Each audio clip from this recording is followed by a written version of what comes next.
So when people eat highly processed foods, they get a slight dip in that HPA response. They actually get a feeling of stress relief.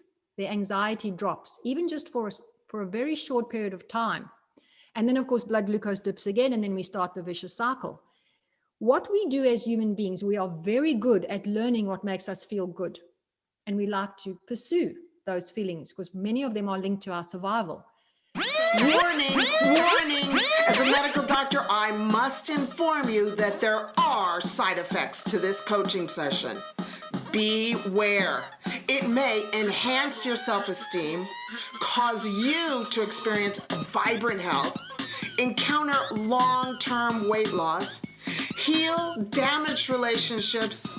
Warning, there are side effects to this coaching session. It may increase your enthusiasm for life and bring about hope. It may cause you to have productive and optimistic thinking.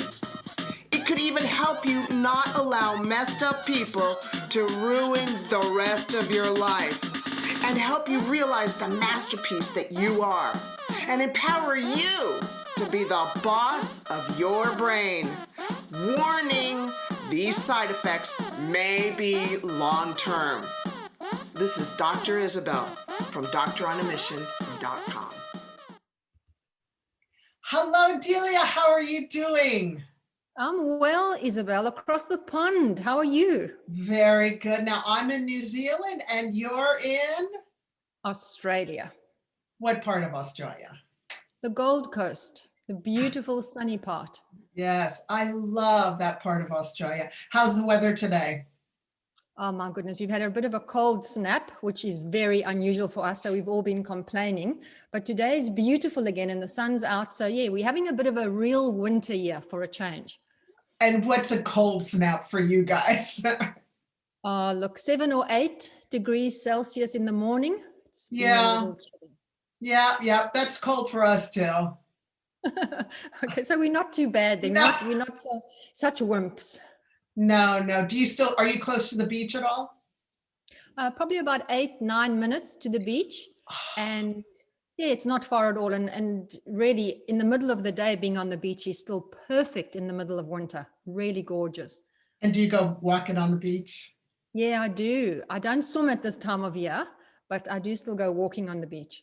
Yes, my husband and I love walking on the beach as much as possible. It's so good for us. Do you do it barefoot?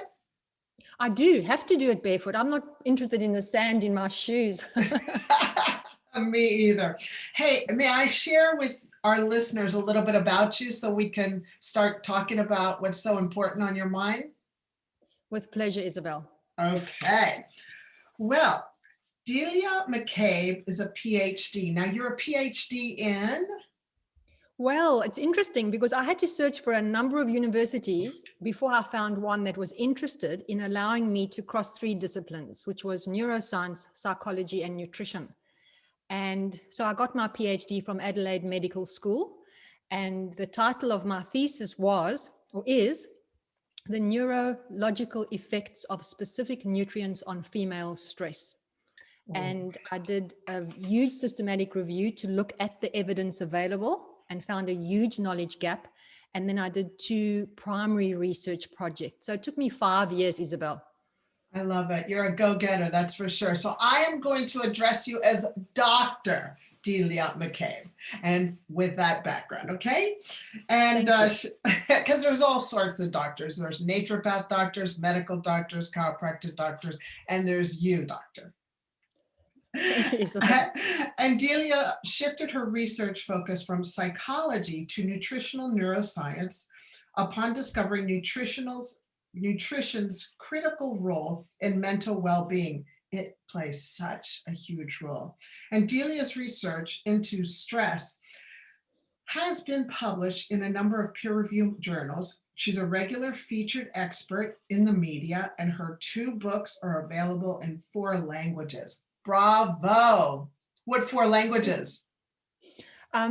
English, Italian, Czechoslovakian, and Polish. And do you speak all those languages? No, I only speak English. It's great to have translators, isn't it? Her is. psychology background, combined with her nutritional neuroscience knowledge and neurological perspective, supports stress resilience and optimal brain function via online courses, workshops, and tailored events internationally. I love it. And now that we're doing all this telemedicine, we can go anywhere at any time.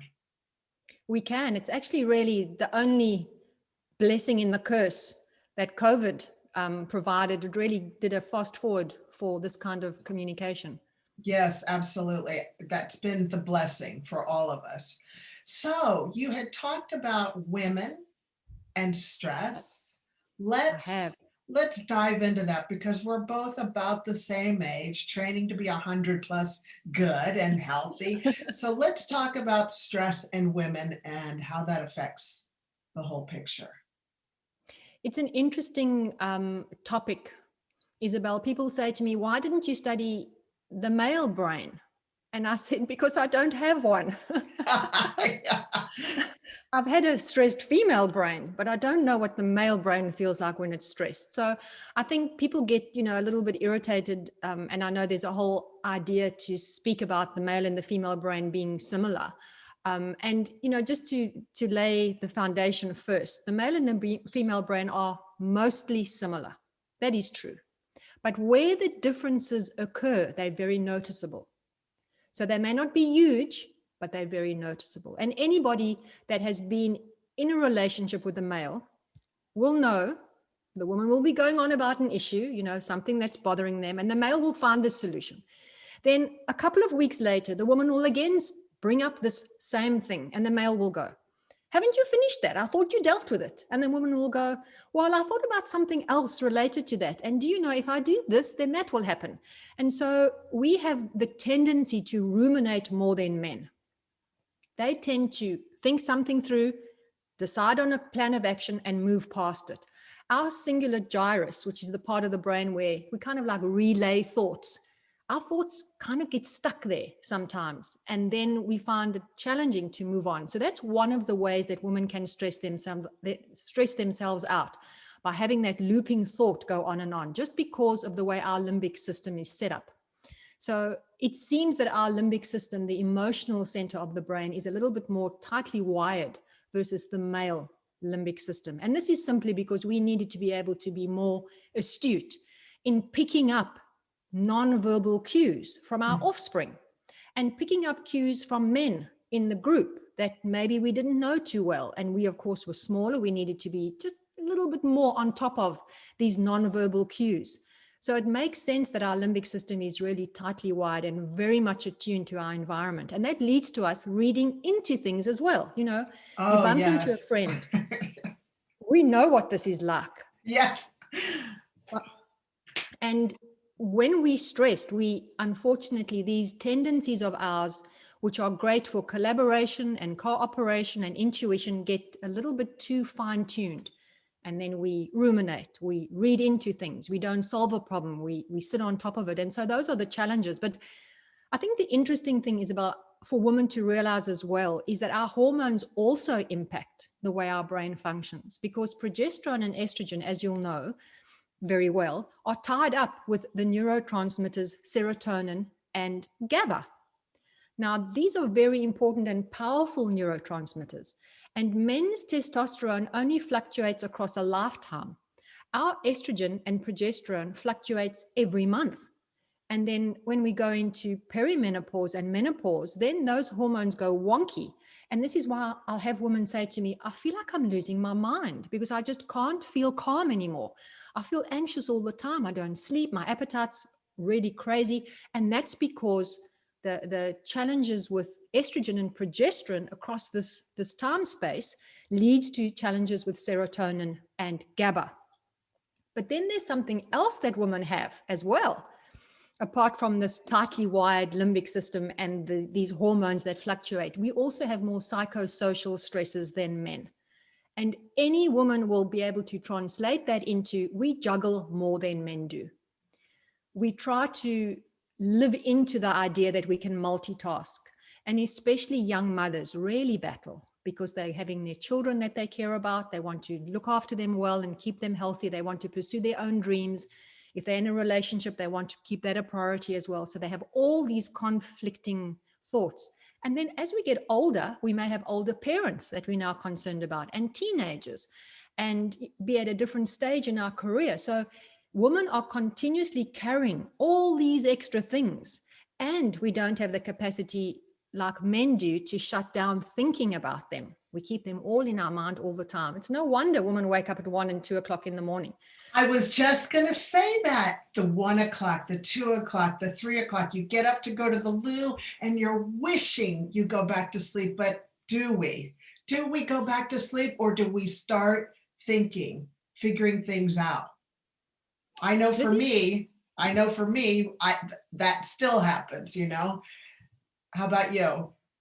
Absolutely. It happens to me as well. But now I have some strategies that I use because I know that I've built up you see, this is the problem. And this is where the psychology and the neuroscience comes into this, Isabel, because if you have a certain personality that tends towards perfectionism and conscientiousness and doing things right and ticking all the boxes, then you're more likely to wake up at 1 and 2 o'clock in the morning, aren't you? Because there's something you forgot.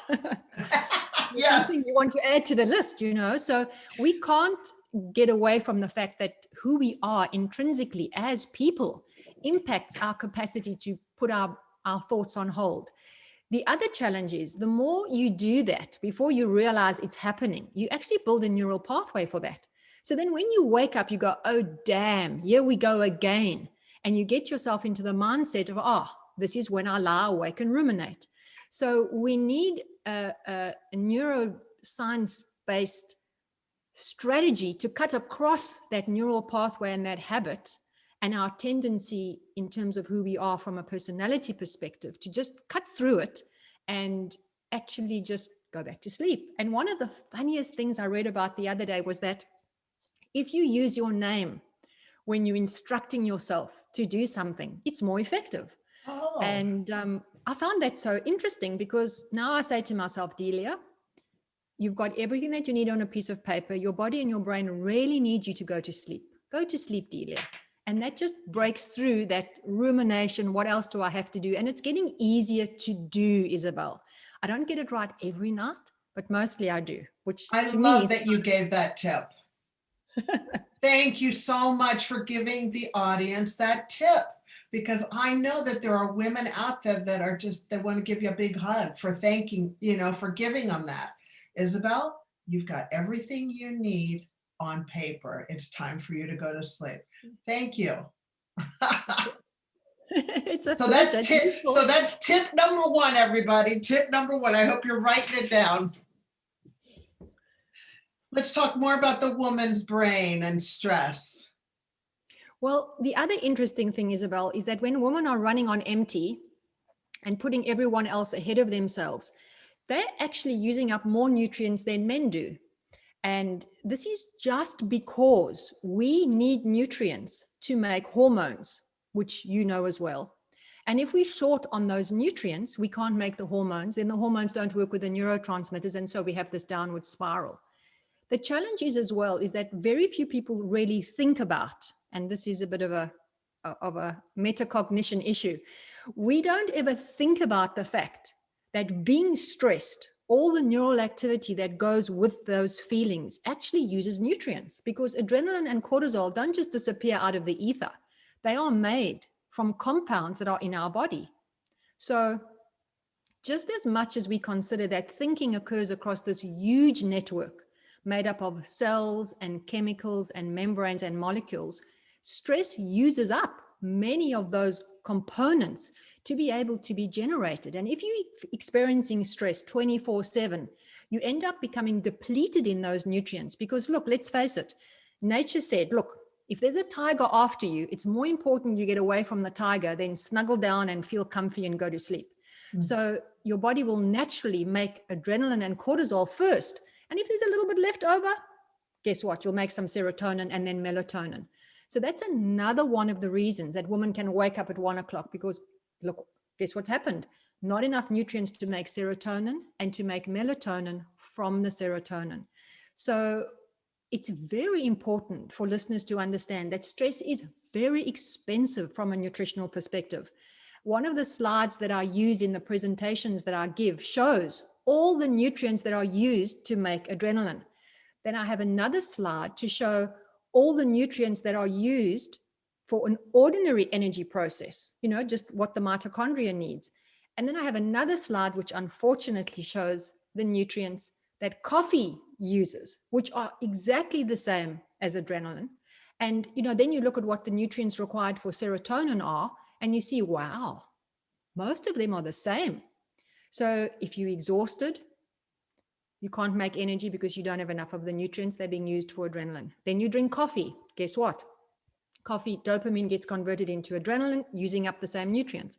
Guess what? Serotonin doesn't get a look in because the same nutrients aren't available for serotonin synthesis. So we have this vicious cycle going on when women aren't making sure they get enough of those nutrients to support both adrenaline synthesis, cortisol synthesis, and serotonin and melatonin synthesis. Have you, from your story, and you don't have to answer this if it's too personal, but have you ever experienced adrenal exhaustion? Absolutely. That's why I can speak to it. Yes. And I have too. So I'm really glad we're talking about this. I never, it's the same for you. We don't really know it until we've experienced it. And then we climb out of that deep, dark hole. So could you share with the audience, what did you do? What was your cortisol levels like? How did you get them checked? Because people want to know what their cortisol levels are. They want to know how to repair their energy stores. The challenge for me, Isabel, when I speak about adrenal fatigue is that actually from a medical perspective, it isn't generally believed that adrenal fatigue exists. And that's interesting because there's enough evidence. We do here. And we do here. Yeah, and we call it adrenal exhaustion instead of adrenal. Functional medicine is calling it adrenal exhaustion. So yes. Our team here in this room understands where we're coming from. So we believe in adrenal exhaustion. We are believers. Yeah, we're all believers. So take it from there. And what I like to say to people, and they generally get shocked when I say this to them, I say to them, first and foremost, adrenal exhaustion is a personality disorder. And they go, what are you talking about? And I say, only certain people get adrenal exhaustion. And they are the kinds of people that are driving, ambitious, focused, proactive people. These are women who aren't sitting and waiting for the world to hand them anything. These are women that are standing up, stepping up, and exhausting themselves in the process because they're trying to do too much at once and they're not asking for help. So I can recognize this because that was me. I thought I was 10 foot tall and bulletproof because I've always been very healthy, very capable, fit, didn't need vast quantities of sleep, could get by. And guess what? I burnt out. And I get you. You're my sister. Absolutely, Isabel. And when women realize that it's actually part of their personality that's driving them to this, they realize why they can get adrenal exhaustion over and over and over again because they're not addressing the core, the foundation of why they're getting it. So the first thing I do is ask people that question. Can you recognize within yourself the tendency to push yourself when you know that you're exhausted? And every single woman in the room always raises their hand. We know because we say to ourselves, you know what, I am tired and I could do with a little rest or I could go and do a little meditation. But guess what? If I just do this one more thing, I'll feel better. And that's the scenario that goes on day after day until eventually we can't get out of bed. So the challenge is really to first look at ourselves from a very personal and very honest perspective. Because unless we solve that problem, all the cortisol tests, all the dietary supplements, all the listening to experts speak is never going to change anything. You have to get to the point where you become proactive in stopping yourself to having this natural tendency to overextend yourself and burn the candle at all ends, just in its entirety. So I'm wondering how many listeners are going to resonate with this because I find in the work I do, many, if not most women recognize this. And do you mind sharing with the audience your story of this, of adrenal fatigue / adrenal exhaustion? What happened to you that you were like, holy moly, this is happening? when my children were younger and I was busy writing up my book and I was looking at where to do my PhD, I ticked off the box of my master's, and I was now accumulating all the evidence related to nutritional neuroscience. And my children were busy at school. My husband was traveling overseas. And I really got to the point where I just kept on feeling exhausted. I just couldn't stop this feeling of exhaustion. And because of the problem is when you're informed to a degree, you kind of like talk yourself out of things. You say to yourself, well, you know what, I'll feel better if I just have a good rest this weekend. But the problem was that the rest on the weekend didn't help me. So I eventually went to a functional practitioner and I said, look, I have a problem. And they did all the bloods. And I just immigrated as well in this whole process. So that was also a challenging time. And she looked at me and she said, I've got good news and bad news. And I said, well, give me the good news first. I'm a good news kind of person first. And she said, you don't have chronic fatigue syndrome. And I said, well, that's great. I never thought I had that. And then she said, but you do have adrenal exhaustion. And I said, oh, that's the good news or the bad news. Where in this is it good? Because I couldn't actually accept the fact that I had burnt myself out. I just thought that it wasn't possible. So then I had to start the process, Isabel, of actually sitting down and being very honest with myself and asking myself some tough questions, because I knew that I was a driving person and I knew that I didn't like to say no. I didn't like to put things off. I like to do everything. I like to tick the whole list of everything I needed to accomplish every day. And I had to sit down and ask myself the hard questions. And I now know when I'm heading towards that again. I've never had it again. But when I'm heading towards it again, I know what the danger signs are. So I did what was required. And that actually led to me doing my PhD, because I saw all these dietary supplements that women were using and that I myself had used in the pursuit of having a calm brain. Mm-hmm. And I wanted to know if they really worked. And this is an interesting thing. By 2025, the stress management dietary supplement industry is going to be worth over $16 billion. So we know we're dealing with a challenge when we look at that kind of number, but there's very little evidence to support all the huge variety of dietary supplements that women and men swallow. There just hasn't been enough research funding to investigate it all. And some of the research, as you well know, is animal studies. They haven't been done on actual women that are battling. So that's one of the things that led me down that path. So now I only use dietary supplements that are evidence-based to give me the balance that I need. And I look at myself very carefully from the psychological perspective, because I understand that underpins everything else. That's basically the foundation. So in short, that's my story. I am really aware of the fact now that during that time when I was so stressed and I didn't stop, I did build up neural pathways that didn't serve me. And now, unfortunately, I've got them to counteract, as well as my natural inborn tendency. Because as you well know, neural pathways never disappear. They just are unused. Got to make new ones. You got to make new ones. So, and make them nice and deep so you keep going into them like a train track.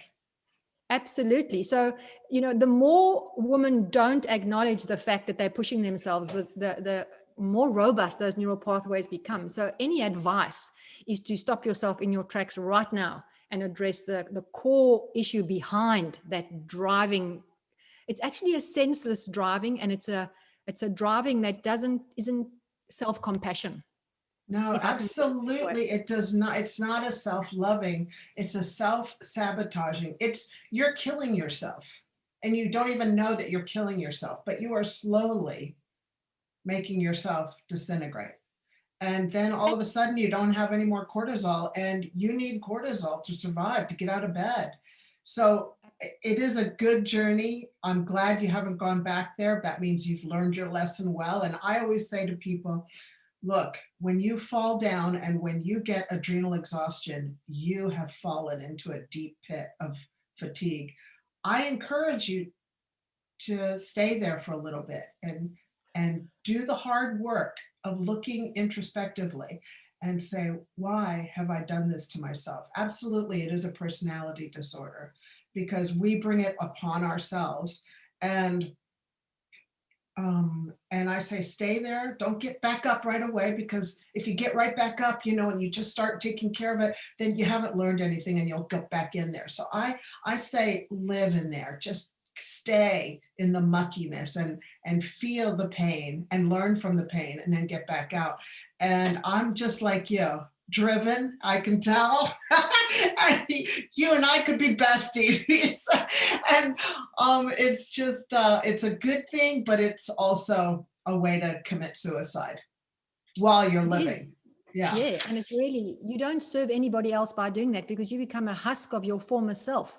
Yes. And, when you have a child, I have a daughter and I have a son. And so that my daughter saw me push myself. And luckily she was young enough not to internalize it to the point where she's now carried it forward, which I'm really grateful for. But part of the problem as well, Isabel, and I think we need to acknowledge this, is that society has told women that we can have it all. I know. And I find that to be a very disturbing message, because nobody can have it all, depending on what your all is. Mm-hmm. And what society has told us our all is, we have to be physically perfect. We have to have perfect families, perfect homes, perfect careers, perfect meals.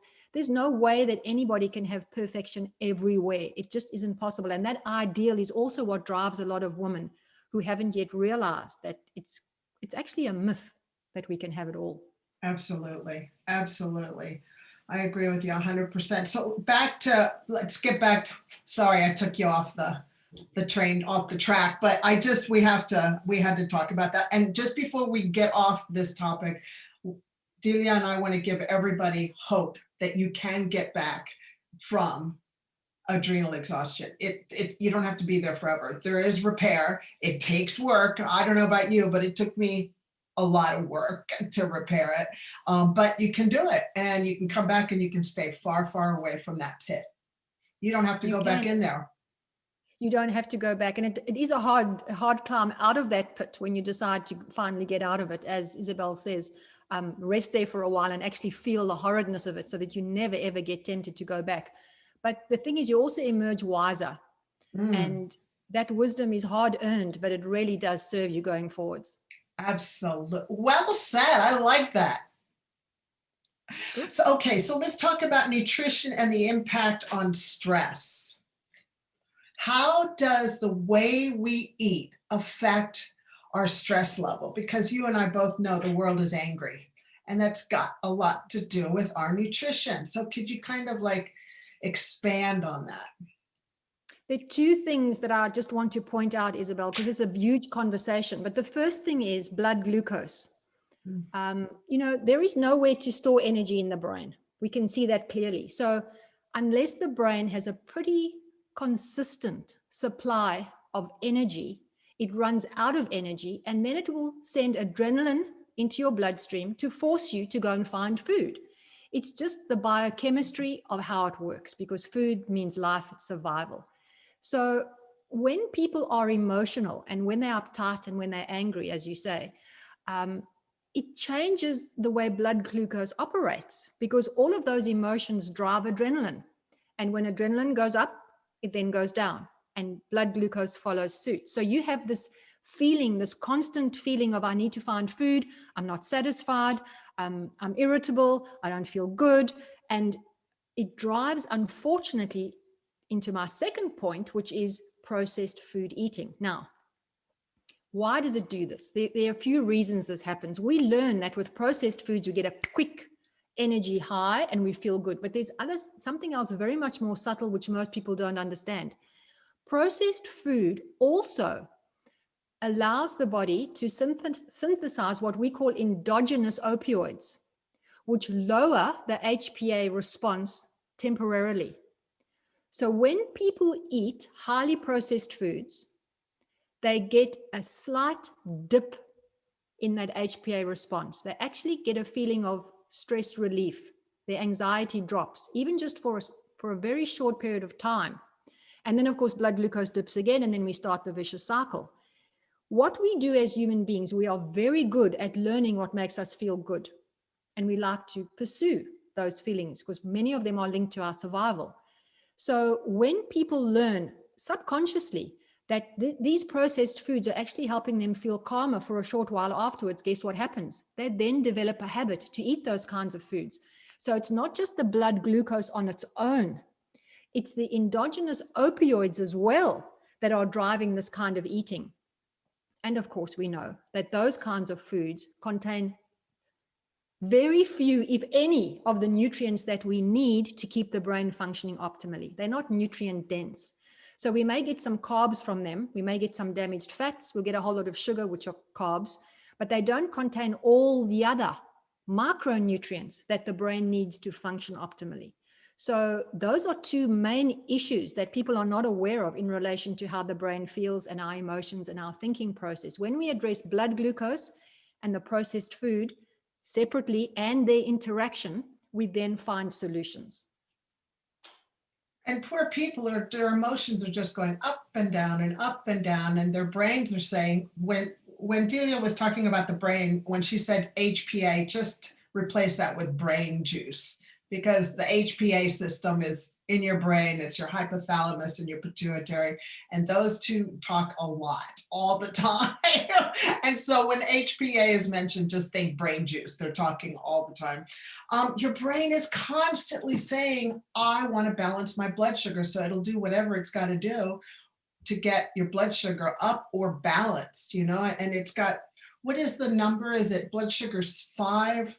Is it 4 or 7? I think it's 5, and anything below, then your body's like, I'm freaking out. I need to get my blood sugar back up above 5. Is it 5 or 7? I forget. I think it's between 5 and 7, and I think it also depends on the person, Isabel. I think some people tend towards needing a little bit more, and I'm not sure. I think that's to do with athletes, for example. But that's the broad figure. I think I like to ask people, how do you feel? Yes. Because they can't always do a blood glucose test. No. So I say, how do you feel? You know, do you feel calm? Do you feel that you can think clearly? Can you make a creative decision? And I ask that question because if they can make a creative decision and solve a problem, that means their prefrontal cortex is working, which is the executive functioning part of the brain. And explain what executive function, give them examples. Yeah, just, you know. Excellent idea. The executive functioning of the brain is the part of the brain that takes all the information that you've been given about a situation and sums it up and says, okay, I can see we've got X, Y, and Z, and therefore we need to do the next thing. It looks for patterns. It looks for what happens after you do something. So it's involved in consequential thinking.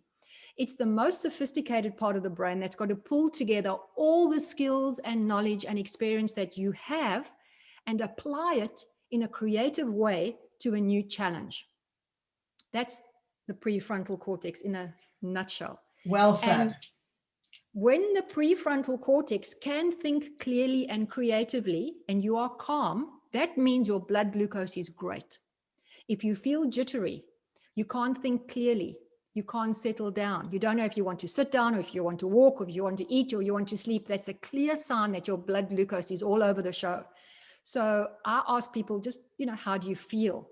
And when they have that irritable, cranky, don't feel good feeling, it tells me that their brain is battling, because that means the prefrontal cortex isn't getting the nutrition it needs to be able to function. Because Isabel, it's interesting. The brain as a whole uses 20% plus of all the carbs we eat. It's the greediest organ, which you well know. But what a lot of people don't know is that the prefrontal cortex uses 20% of that energy.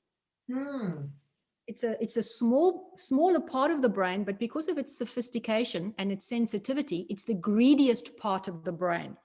It hasn't yet got any automatic workarounds like other parts of the brain have evolved to have. So everything it's doing is new.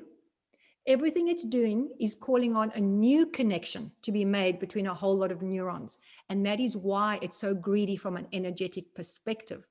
So when people tell me that they're not thinking creatively, they're really battling, apologies, to think clearly, they're really battling to find patterns, I know then that their brain is actually starving. So that is something to keep in mind, that really, really greedy executive functioning center needs even more nutrients than the rest of the brain.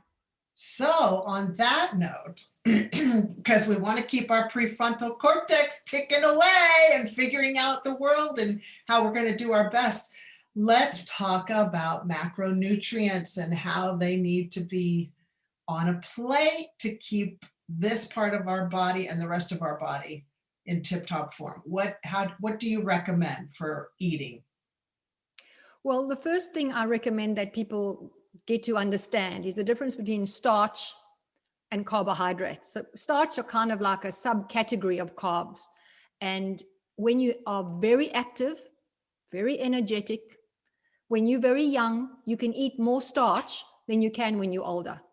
So I say to people, focus on the green leafy veg, which are carb, versus the starchy carbs, unless you need to put on weight. The minute you aren't focusing on the right kinds of carbs, you will actually end up carrying your energy versus using your energy. So that's the one thing that I suggest. And what kind of starches are you talking about? What kind of starches? Things like grains, things like rice, things like white potatoes, things like sweet potatoes, even things like quinoa and millet. Quinoa isn't actually a grain, but we use it as a grain.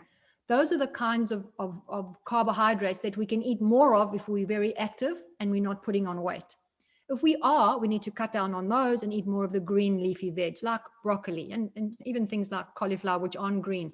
Lots of leaves, things like kale, Brussels sprouts, cabbage, even the lettuces. There are wide varieties of lettuces. And of course, you've got your yellow foods as well, like carrots and butternut as well, and pumpkin. So those are the focus. And of course, you've got capsicum and tomatoes. I'm thinking more winter foods now because I'm sitting in winter. Yes. But colorful and fresh is the way we should be going as far as carbs go. And then you add the other starchy carbs in if you have the need for them. As far as protein goes, all those foods also contain protein. And I know that there's a tendency now to be following things like paleo and keto, which are very much more animal food focused. But there's no long-term evidence to suggest that those diets are better for the brain. Truly, there is no long-term evidence. I'm busy writing a blog post at the moment about those different dietary approaches and the evidence to support them. So I think if people are wanting to eat animal products as a form of protein, that's perfectly fine, but they should be organic because pesticides accumulate in fat and that fat goes up the food chain to us. So making sure that it's organic, grass-fed, straight to table is the way to go if you're choosing to eat animal products. And talking about fat, that's the third macronutrient. The Fatten Oil Story is such a complex story, and I often tell people that when I give a lecture on it, my lecture is 3 hours long. So it's a very complex topic, and it's the one that I fell into when I first decided that clinical psychology wasn't for me, because I'd read that 60% of the dry weight of the brain is made up of fat. So I thought, oh, well, I'll just investigate fat a little bit and I'll have it covered. And Isabel, I can honestly tell you, 20 plus years later, I am still learning about fats and oils because it is the most complex discussion in nutrition. And that is why there are so many myths and misconceptions about the fat and oil story, because it's very easy to confuse people when a subject is complex. So as far as fats and oils go, third macronutrient, we need to be consuming many more of the fats that our body cannot make, which are called essential fats. That's omega-3 and omega-6.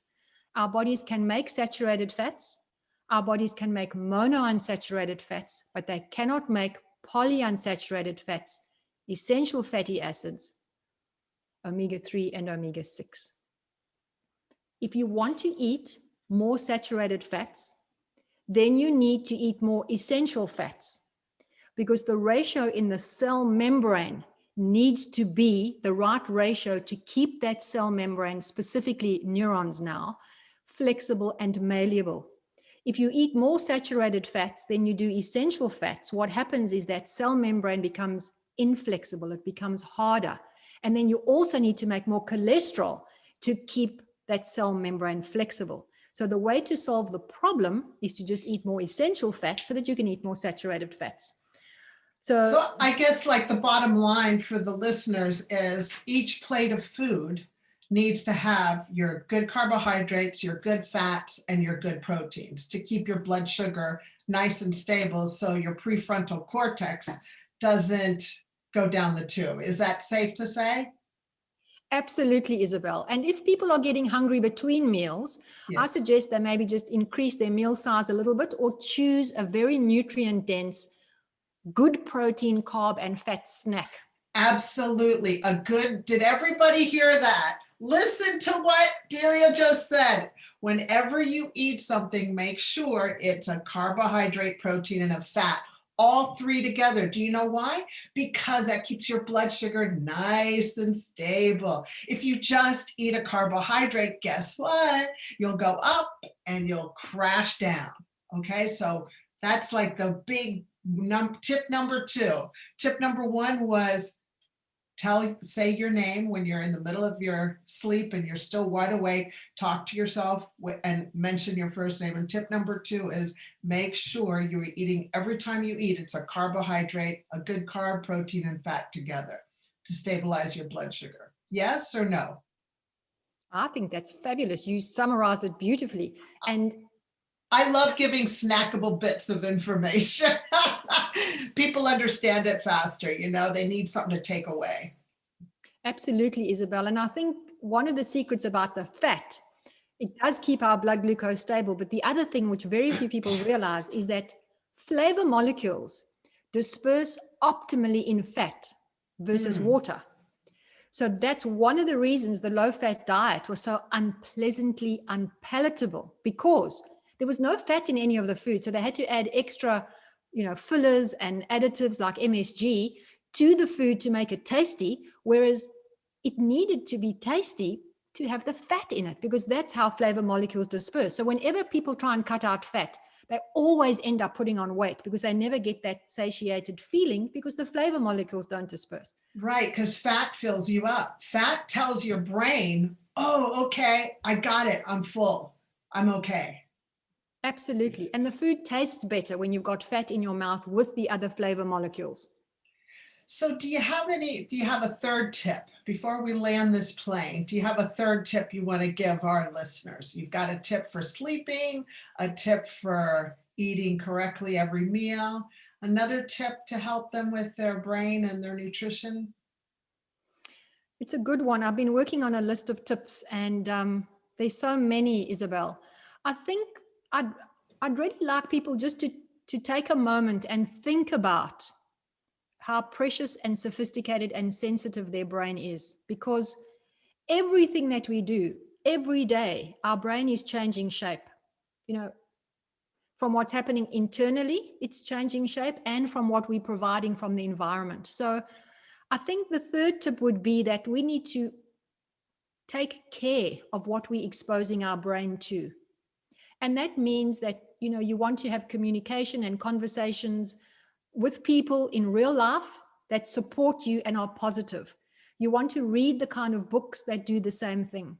You want to listen to people on podcasts, with this, for example, people that have got helpful ways to live a better life.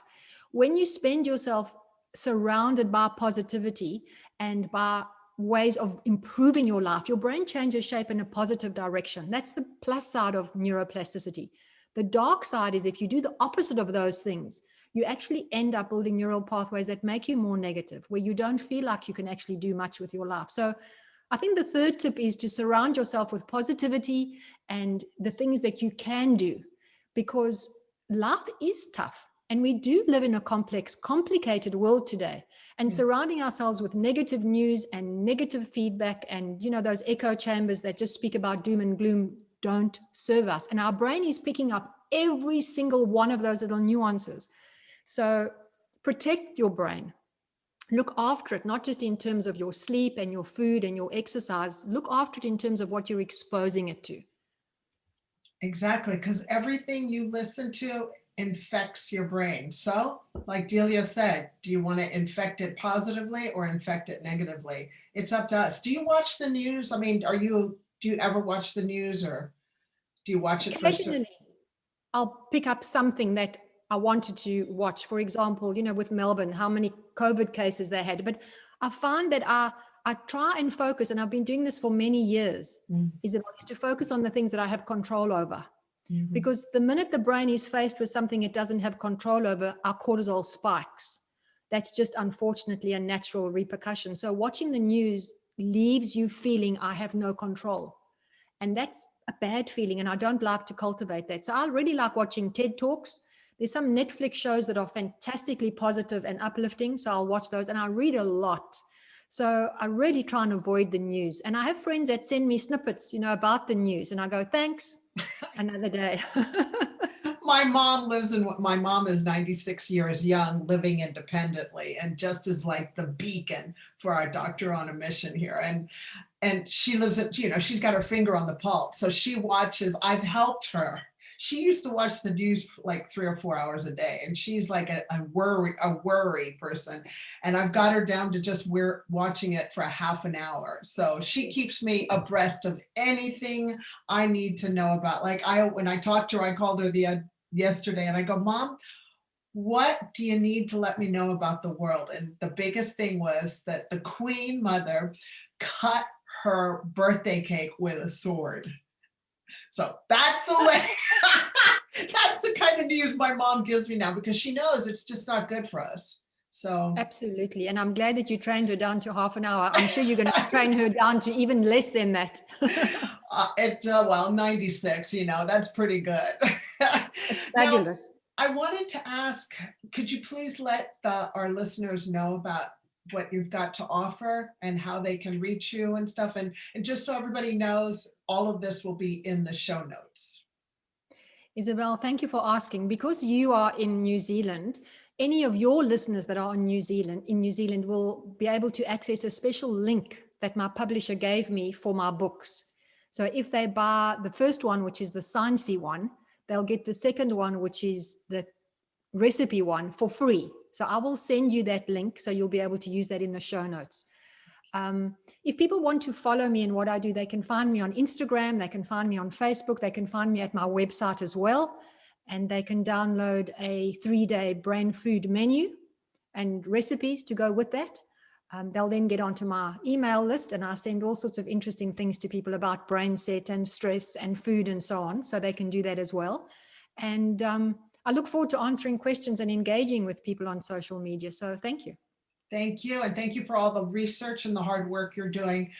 I can tell by your passion and your wisdom that you're going to help a lot of us make it over the 100 years mark. Healthy and happy and joyful and peaceful and making love. Yeah. Because that's important for our brain.